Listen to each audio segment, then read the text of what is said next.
प्यारे विद्यार्थियों, इस हिंदी कक्षा में आपका स्वागत है। आज हम पढ़ेंगे क्षितिज भाग 2 में संकलित सूर के पद। इस कविता के कवि हैं महाकवि सूरदास। सूरदास हिंदी साहित्य के भक्तिकालीन सगुण परंपरावादी कवि हैं। प्यारे बच्चों, मैं आपको बता दूं कि हिंदी साहित्य में भक्ति काल को दो भागों में बांटा गया है। एक है निर्गुण भक्ति काव्यधारा और दूसरा सगुण भक्ति काव्यधारा।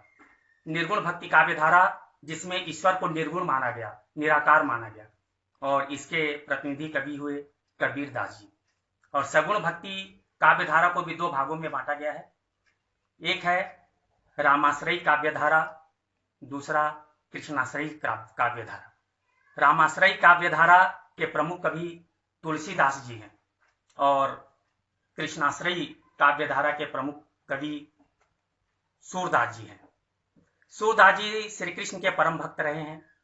इन्होंने कृष्ण की लीलाओं का सुंदर जीवंत चित्रण किया है, जो वात्सल रस का प्रमुख थाती है।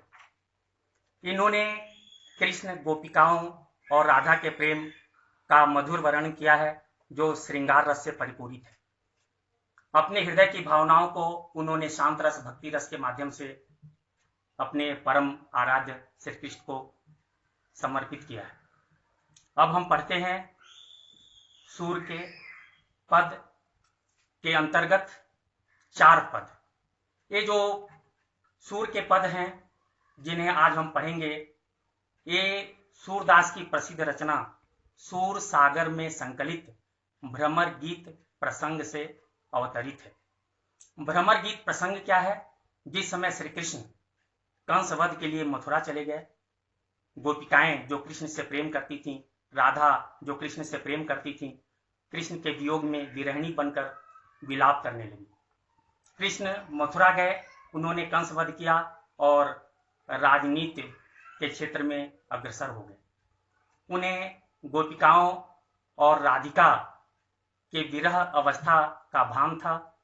उन्होंने अपने परम मित्र उद्धव जी, जो ज्ञानी थे, निर्गुण ब्रह्म के उपासक थे, उन्हें गोपिकाओं के पास भेजा कि जाओ और गोपिकाओं को समझाओ कि वे मेरे प्रेम को भूल जाएं और निर्गुण ब्रह्म को योग साधना के द्वारा प्रसन्न करें और योग साधना करें। उद्धव जी प्रेम मार्गी नहीं थे, वे ज्ञान मार्गी थे। वे ईश्वर को प्रेम के द्वारा नहीं, ज्ञान के द्वारा प्राप्त करते थे। इसलिए उन्होंने निश्चय किया कि गोपिकाएं जो कृष्ण से प्रेम करती हैं, उन्हें योग साधना सिखाएंगे, जिससे कि गोपिकाएं कृष्ण को भूल जाएंगे। उद्धव जी आए, उन्होंने गोपिकाओं को प्रेम के स्थान पर योग के महत्व को समझाया और योग साधना उन्हें प्रदान करने की कोशिश की। गोपिकाएं कृष्ण के इस निर्णय से आहत हो गईं कि कृष्ण हमसे प्रेम करते रहे, यहाँ से मथुरा जाने के बाद उन्होंने हमें भुला दिया और अपने मित्र को, हमें योग साधना, हम स्त्रियां हैं, विरहिणी हैं, और हमें योग साधना सिखाने के लिए अपने मित्र उद्धव को भेज दिया, जिससे गोपिकाएं व्यथित हो गई। वे उद्धव को इस विषय में खरी खोटी सुनाना चाहती थी। उसी समय एक भंवरा पास से उड़ता हुआ गुजरा। उसे देखकर भंवरे के बहाने गोपिकाएं उद्धव का मजाक उड़ाने लगी, उद्धव पर व्यंग बाण छोड़ने लगी। तो हम पढ़ते हैं सूर के पद का पहला पद। क्षितिज भाग 2 सूर के पद। पहला पद है, उद्धव तुम हो अति बड़भागी, अपरस रहत स्नेह तगातें, नाहिन मन अनुरागी, पुरइन पात रहत जल भीतर, तारस देह न दागी, ज्यों जल माह तेल की गागरी, बूद न ताको लागी, प्रीति नदी में पाँव न बोरियो, दृष्टि न रूप परागी, सूरदास अबला हम भोरी, गुर चाटी जो पागी। यहां पर गोपिकाएं उद्धव का मजाक उड़ा रही है, उद्धव पर व्यंग करती हैं और उद्धव को कहती हैं कि तुम बड़े ही भाग्यवान हो, कृष्ण के पास रहे, कृष्ण के मित्र हो, लेकिन कृष्ण से प्रेम करना नहीं जाना, तुमने कृष्ण से प्रेम नहीं किया। यहाँ बड़भागी का अर्थ होता है भाग्यवान, लेकिन यहाँ उद्धव की प्रशंसा नहीं की जा रही है, बल्कि उद्धव का मजाक उड़ाया जा रहा है। गोपिकाएं उद्धव का मजाक उड़ा रही हैं। गोपिकाएं कहती हैं, उद्धव तुम हो अति बड़भागी, हे उद्धव तुम अत्यंत भाग्यवान हो। क्यों भाग्यवान हो? अपरस रहत स्नेह तगाते, तुम स्नेह के बंधन से तुम मुक्त हो, अलिप्त हो। नाहिन मन अनुरागी, तुम्हारा मन नीरस है, प्रेम में अनुरक्त नहीं है। तुम कृष्ण से प्रेम नहीं करते, तुम ईश्वर से प्रेम नहीं करते, प्रेम को तुमने त्याग दिया है। पुरैन पात रहत जल भीतर, जिस प्रकार पुरैन मतलब कमल, पात यानी पत्ता, कमल का पत्ता जिस तरह जल के भीतर रहता है, लेकिन जल की बूंदें उस पर नहीं ठहरती, तारस देह न दागी। कमल का पत्ता जल के भीतर रहता है, लेकिन जल की बूंदें उस पर नहीं लगती, उस पर कोई दाग नहीं लगती, वह बिना दाग का, बिना धब्बा का रहता है, जल में रहते हुए भी। उसी प्रकार जो जल माह तेल की गागरी, जल के भीतर तेल की गगरी, गागरी मतलब गगरी, तेल की गगरी यदि जल के भीतर रहे, माह मतलब में, जल में यदि रहे तो भी बूंद न ताको लागी, जल की बूंद उस तेल की गगरी में नहीं लगती। क्यों नहीं लगती? क्योंकि तेल होने के चलते, तेल लगे होने के चलते पानी की बूंद वहां ठहरती नहीं, बह जाती है। उसी प्रकार कृष्ण के पास रहते हुए भी उद्धव कृष्ण के प्रेम में मग्न नहीं हो पाए, कृष्ण से प्रेम नहीं कर पाए। प्रीति नदी में पाँव न बोरियो, गोपिकाएं उद्धव का मजाक उड़ाते हुए कहती हैं, प्रीति नदी में पाँव न बोरियो, तुमने प्रीत नदी में, प्रेम की नदी में पाँव नहीं डुबोया। दृष्टि न रूप परागी, और तुमने कृष्ण के रूप माधुर्य से मुग्ध नहीं हुए, तुमने कृष्ण के रस, कृष्ण के रूप सौंदर्य को अपने हृदय में नहीं बसाया, उससे मुग्ध नहीं हुए। कृष्ण के पास रहते हुए भी तुमने कृष्ण से प्रेम नहीं किया, कृष्ण की सुंदरता को नहीं देखा। सूरदास जी कहते हैं कि गोपिकाएं उद्धव से कहती हैं कि हे उद्धव जी, हम अबला हैं और भोली हैं। जिस प्रकार चींटी गुड़ से पगी रहती है, पागी यानी लिपटी रहना, उसी तरह हमने अपने हृदय में कृष्ण को स्थापित कर रखा है, कृष्ण को बैठा रखा है। हम कृष्ण से जिस तरह चींटियां गुड़ से प्रेम करती हैं, गुड़ को छोड़ नहीं सकती, गुड़ से लिपटी रहती हैं, उसी तरह हम श्री कृष्ण को अपने हृदय में बसा रखी हैं। कृष्ण प्रेम में हम पगी हुई हैं, कृष्ण प्रेम में हम लिपटी हुई हैं। लेकिन आप धन्य हैं, आप भाग्यवान हैं, जो कृष्ण के साथ रहते हुए भी आप कृष्ण के प्रेम से अलिप्त रहे, निर्लिप्त रहे, आपने कृष्ण से प्रेम नहीं किया। लेकिन हम भोली नारी हैं, हमें कृष्ण से प्रेम है, हम कृष्ण से विमुख नहीं हो सकती। तो इस तरह गोपिकाएं उद्धव जी को समझा रही हैं, उद्धव जी पर व्यंग कर रही हैं, और वे निर्गुण भक्ति की अपेक्षा सगुण भक्ति को महत्व दे रही हैं। सगुण भक्ति में भी वे ज्ञान भक्ति की अपेक्षा प्रेम भक्ति को महत्व दे रही हैं। ईश्वर को हम प्रेम के द्वारा प्राप्त कर सकते हैं, ज्ञान के द्वारा उतना सहज नहीं है। कृष्ण से गोपिकाएं प्रेम कर। अब हम दूसरा पद पढ़ेंगे। मन की मन ही माझ रही, कहिए जाई कौन पे उद्धव, नाही परत कही। अवधि आधार आस आवन की, तन मन बिथा सही। अब इन जोग संदेशन सुनि सुनि, बिरहिनी बिरह दही। चाहती हुती गुहारी जितहि तय, उततै धार बही। सूरदास अब धीर धरही क्यों, मर जादा न लही। यहाँ गोपिकाएं उद्धव से कहती हैं कि कृष्ण हमसे प्रेम करके मथुरा चले गए, हमारे मन की जो बात है वह मन में ही रह गई, हमने कृष्ण से नहीं कहा, और कृष्ण मथुरा में जाकर हमारे मन की बात भी नहीं समझ सके। तो गोपिकाएं उद्धव को समझाती हैं, मन की मन ही माझ रही, माझ मतलब भीतर, हमारे मन की बात हमारे मन के अंदर ही रह गई, भीतर ही रह गई। कहिए जाई कौन पे उद्धव, हे उद्धव हम इसे जाकर किसे कहें, ना ही परत कही, यह कहते नहीं बन रही है। जो हमारे मन की बात है वह किसी अन्य से कहते नहीं बन रही, हम जाकर किसे कहें। अवधि आधार आस आवन की, हमने मन में सोच रखा था कि कृष्ण अवश्य हमसे आकर मिलेंगे। उनके अवधि यानी समय अवधि, उनके आने की जो अवधि है उसे हम सोच रही थी कि कृष्ण अवश्य हमसे मिलने आएंगे, और उनके आने की अवधि को मन में विचार करते हुए हमने अपने मन के और तन के वेदना को सहा। तन मन व्यथा सही, तन और मन की व्यथा को हमने सहा कि कृष्ण अवश्य हमसे मिलने आएंगे, और हम उनकी बाट जो रही थी। लेकिन कृष्ण वापस नहीं आए, हमसे मिलने नहीं आए, बल्कि उन्होंने क्या किया, आपको भेज दिया। और क्या देकर भेजा, योग का संदेश देकर आपको हमारे पास भेज दिया। अब इन योग संदेशन सुनी सुनी आप कृष्ण के योग संदेश को लेकर हमारे पास आ गए। अब इस योग संदेश को सुन सुनकर विरहिनी विरह दही, हम जो विरहिनी हैं, जो कृष्ण के विरह में व्याकुल हैं और अधिक कृष्ण के विरह रूपी अग्नि में जल रही हैं, हमें और अधिक पीड़ा पहुंच रही है। चाहती होती गुहार जितहिते, हम कृष्ण से विनती करना चाह रही थी कि कृष्ण हमसे आकर मिले, किंतु उतते धार बही, उधर से ही विरह की धार बहने लगी। योग संदेश के रूप में उधर से ही अग्नि की धार बहने लगी, हमें कष्ट पहुंचाने की कोशिश कृष्ण ने की। कृष्ण ने हमारी पीड़ा को नहीं समझा।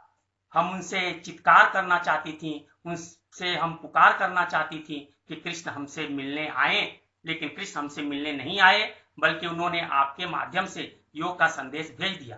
तो हम जिससे प्रार्थना करना चाहती थी उन्होंने ही हमें दुख दिया, उन्होंने ही हमें और अधिक कष्ट दिया। सूरदास अब धीर धरहि क्यों, सूरदास जी कहते हैं कि गोपिकाएं उद्धव से कह रही हैं कि अब हम धीर मतलब धैर्य किस प्रकार धारण करें, हम किस तरह से धीरज धरें।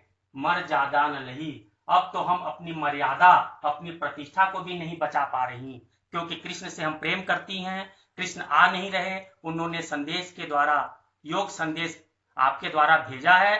अब हम कृष्ण के प्रति उन्मुक्त हैं, और इस कारण हम जो लोकाचार है, लोक व्यवहार है, लोक मर्यादा है, सामाजिक प्रतिष्ठा है, हमारा अपना नारीत्व का सम्मान है, वो भी हम नहीं धारण कर पा रही, उसे हम नहीं बचा पा रही।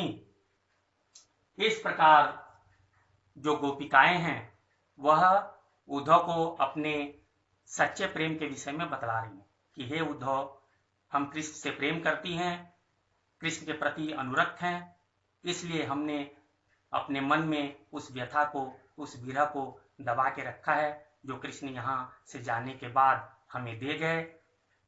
कृष्ण आ नहीं रहे, कृष्ण के प्रति जो हमारा प्रेम है वह वियोग बनकर, वियोग अग्नि बनकर हमें जला रहा है। कृष्ण के प्रति जो हमारा प्रेम है उसे हमने हृदय में बसा रखा है, उसे अपने मन में हम दबा के रखी हुई हैं, किसी और से नहीं कह पा रही हैं। यानी यहाँ उद्धव को गोपिकाएं समझा रही हैं कि आप जितना योग का संदेश दे दो, लेकिन हम कृष्ण से प्रेम करती हैं, कृष्ण के प्रति हमारा जो प्रेम है, जो अनुरक्ति है, वो समाप्त नहीं हो सकती। अब हम तीसरा पद पढ़ेंगे। यहाँ गोपिकाएं कृष्ण के प्रति अपने एक निष्ठ अनन्य प्रेम का वर्णन कर रही हैं। हमारे हरि हारी की लकड़ी, मन क्रम बचन नंद नंदन उर, यह दृढ़ करी पकड़ी, जागत सोवत स्वप्न दिवस निशि, कान्ह कान्ह जकरी, सुनत जोग लागत है ऐसो, ज्यों करुई ककरी, सूतो व्याधि हमको ले आए, देखी सुनी न करी, यह तो सूर तिन्हीं लय सौंपो, जिनके मन चकरी। गोपिकाएं अपने प्रेम की तुलना हारिल पक्षी के साथ कर रही हैं। हारिल पक्षी है, उसकी एक विशेषता है कि वह अपने पंजों में एक लकड़ी हमेशा दबाए रखता है। जहां भी ये पक्षी जाता है, जहां भी रहता है, लकड़ी का एक टुकड़ा अपने पंजे में दबाए रखता है। तो गोपिकाएं हारिल के समान अपने प्रेम को बता रही हैं। गोपिकाएं कह रही हैं कि हमारे हरि हारिल की लकड़ी, हमारे जो हरि यानी कृष्ण हैं, वे हारिल की लकड़ी के समान है और हम हारिल पक्षी के समान हैं। जिस प्रकार हारिल पक्षी लकड़ी को हमेशा अपने पंजे में दबाए रखता है, ठीक उसी प्रकार मन क्रम बचन नंद नंदन उर यह दृढ़ करी पकड़ी। हमने नंद नंदन, नंद के नंदन श्री कृष्ण को मन से, कर्म से और वचन से अपने हृदय में, उर यानी हृदय, हृदय में दृढ़ता के साथ पकड़ रखा है। पकड़ी यानी पकड़ कर रखा है। जिस प्रकार हारिल पक्षी लकड़ी को अपने पंजे में दबाए रखता है, सदैव पकड़े रहता है, उसी प्रकार हमने नंद नंदन श्री कृष्ण को मन क्रम वचन से अपने हृदय में दृढ़ता के साथ पकड़ रखा है। जागत सोवत स्वप्न दिवस निशि, जागते समय, सोते समय, स्वप्न में, दिवस दिन में और निशि यानी रात में।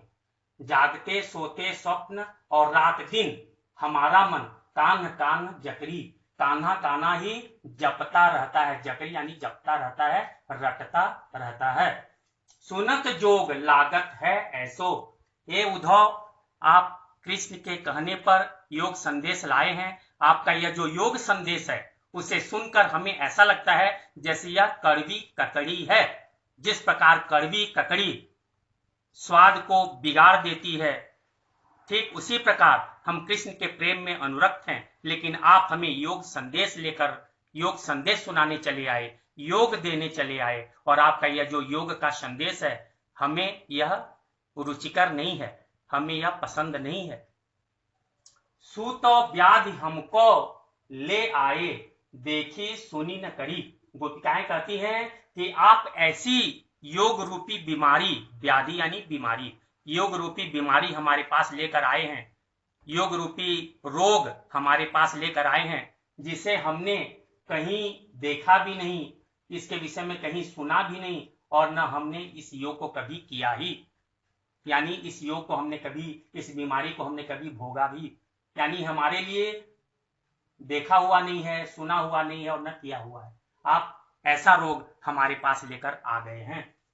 यह तो सूर तिन्ही लय सौंपो, जिनके मन चकरी। यहाँ सूरदास जी कहते हैं कि गोपिकाएं उद्धव से कह रही हैं कि यह जो योग है, इसे आप ऐसे लोगों को ले जाकर दे दीजिए जिनका मन चंचल है, जिनका मन स्थिर नहीं है। जिनका मन चंचल है, स्थिर नहीं है, उनके लिए ही योग की आवश्यकता है, क्योंकि योग के द्वारा वे अपने मन को स्थिर करेंगे, अपने मन की चंचलता को स्थिर करेंगे, उसे रोकेंगे। लेकिन हमारा मन तो श्री कृष्ण में लगा हुआ है, हमारा मन श्री कृष्ण में स्थित है, हमारा मन चंचल नहीं है, इसलिए हमें योग की आवश्यकता नहीं है। यहाँ गोपिकाएं अपने एक निष्ठ प्रेम को बता रही हैं। उद्धव को ये भी जताना चाहती हैं कि हम कृष्ण से इतना प्रेम करती हैं कि कृष्ण के विषय में ही हम रात दिन सोचती रहती हैं, कृष्ण ही हमारे हृदय में बसे हुए हैं, इसलिए हमें योग की आवश्यकता नहीं है, योग साधना की आवश्यकता नहीं है। यह आप उन लोगों को दीजिए जिनका मन चंचल है। यहाँ पे वे कृष्ण पर भी व्यंग कर रही हैं कि आपने हम नारी के पास, हम अबला के पास योग का संदेश भेज दिया, जबकि हमारा मन तो आप में ही स्थिर है। इस पाठ के अंतिम पद में गोपिकाएं कृष्ण पर व्यंग कर रही हैं, कृष्ण का मजाक उड़ा रही हैं, और वे कृष्ण को राजनीतिज्ञ मान रही हैं कि कृष्ण राजनीति सीख गए हैं, वे हमें मूर्ख बना रहे हैं। चलिए पढ़ते हैं। हरि है राजनीति पढ़ी आए, समुझी बात कहत मधुकर के, समाचार सब पाए। एक अति चतुर हुते पहले ही, अब गुरु ग्रंथ पढ़ाए। बड़ी बुद्धि जान जो उनकी, जोग संदेश पठाए। उद्धव भले लोग आगे के, पर हित डोलत धाये। अब अपने मन फेर पाई हैं, चलत जुहुते चुराए। ते क्यों अनीति करें आपुन, जे और अनीति छुड़ाए, राज धर्म तो यह सूर जो प्रजा न जाहि सताए। प्यारे विद्यार्थियों, मैं बता दूं कि सूरदास ने यह कविता ब्रज भाषा में लिखी है। ब्रज भाषा जो हिंदी की बोली है और उपभाषा भी है। तो हम इसके अर्थ समझते हैं। मधुकर यानी भौरे, जो यहाँ उद्धव के लिए प्रयुक्त है। जानी यानी जान गए, परहित दूसरों के कल्याण। अनीति अन्याय, फिर यानी फिर से। यहाँ पर गोपिकाएं कृष्ण पर व्यंग करती हुई कहती हैं, हरि हैं राजनीति पढ़ी आए। यहाँ पर गोपिकाएं कह रही हैं कि हरि यानी कृष्ण राजनीति पढ़ लिए हैं। राजनीति का अर्थ है जो दूसरों को मूर्ख बनाते हैं। मूर्ख बनाने की विद्या के रूप में यहाँ गोपिकाएं कह रही हैं। समुझी बात कहत मधुकर के, गोपिकाएं उद्धव को मधुकर कह रही हैं, भौरा कह रही हैं। कह रही है कि हे मधुकर, हमने तुम्हारी सारी बातें समझ ली हैं, समाचार सब पाए, और तुम्ही से हमें कृष्ण का समाचार भी प्राप्त हो गया है। और कृष्ण का समाचार प्राप्त होने से हमें इतना पता चल गया कि वे राजनीति पढ़ लिए हैं। एक अति चतुर होते पहले ही। यहाँ पर गोपिकाएं कृष्ण पर व्यंग कर रही हैं कि कृष्ण पहले से ही बड़े चतुर थे, बड़े चालाक थे। अब गुरु ग्रंथ पढ़ाए, अब तो वे गुरु ग्रंथ भी पढ़ लिए हैं और भी विद्वान बन गए हैं। दूसरों को मूर्ख बनाने की विद्या सीख ली है, कला सीख ली है। बड़ी बुद्धि जानी जो उनकी, हमें उनकी बुद्धि का ज्ञान हो गया। उनकी बुद्धि का ज्ञान हो गया जो उन्होंने हमें, यानी हम स्त्रियों के पास, हम नारियों के पास, हम गोपिकाओं के पास योग संदेश भेज दिया। यानी नारी को, स्त्री को योग विद्या सिखाने की बात कर रहे। इससे पता चल रहा है कि वे कितने ज्ञानी हैं, कितने बुद्धिमान हैं। यहाँ गोपिकाएं कृष्ण का मजाक उड़ा रही हैं। उद्धव भले लोग आगे के, परहित दौलत धाये। गोपिकाएं कह रही हैं कि हे उद्धव, पहले के लोग बड़े अच्छे थे जो परहित, दूसरों के कल्याण के लिए हमेशा दौलत धाये, हमेशा डोलते रहते थे, हमेशा दौड़ते रहते थे, हमेशा घूमते फिरते रहते थे। यानी आगे के लोग परहित में, लोक कल्याण में सदैव तत्पर रहते थे, लेकिन कृष्ण ऐसे नहीं हैं। अब अपने मन फेर पाई हैं, चलत जू हुते चुराए। गोपिकाएं कृष्ण से नाराज हैं, कह रही हैं कि कृष्ण जाते समय हमारा मन अपने साथ ले गए, अब हम अपना मन उनसे वापस ले लेंगे, क्योंकि योग संदेश दे रहे हैं, हमसे प्रेम नहीं कर रहे, हमें भुला दिया है, तो हमारा मन उनके पास क्यों रहे, इसलिए हम उनसे अपना मन वापस पा लेंगे। ते क्यों अनीति करें आपुन, जे और अनीति छुड़ाए। कृष्ण हमारे प्रति अन्याय कर रहे हैं, लेकिन हमें अपनी नीति सिखा रहे हैं। यानी योग संदेश हमें सीखना है, योग करना है, योग साधना करनी है, इसे हमें सिखा रहे हैं।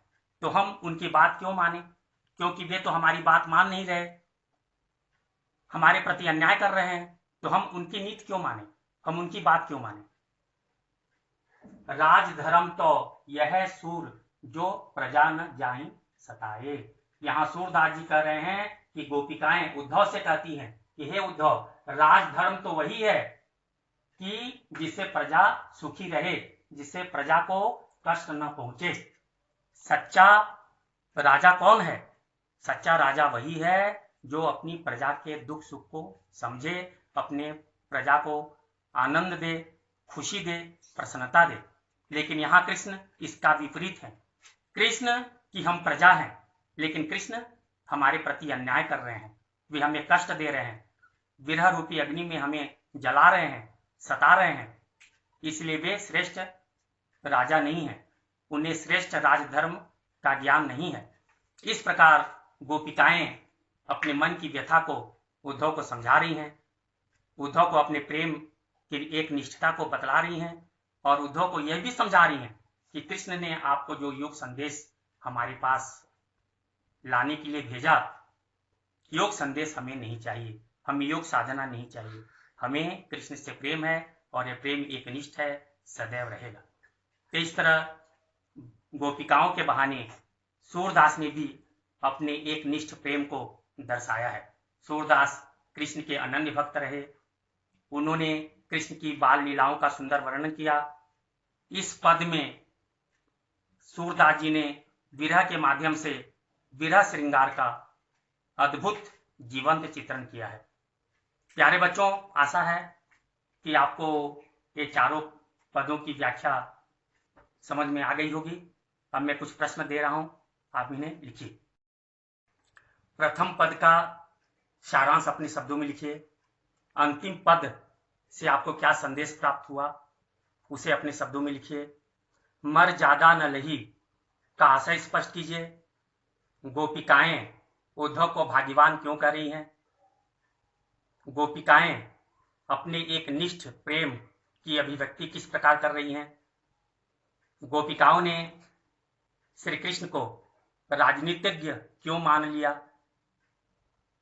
इन प्रश्नों को आप अपनी नोटबुक में अवश्य लिखें। धन्यवाद।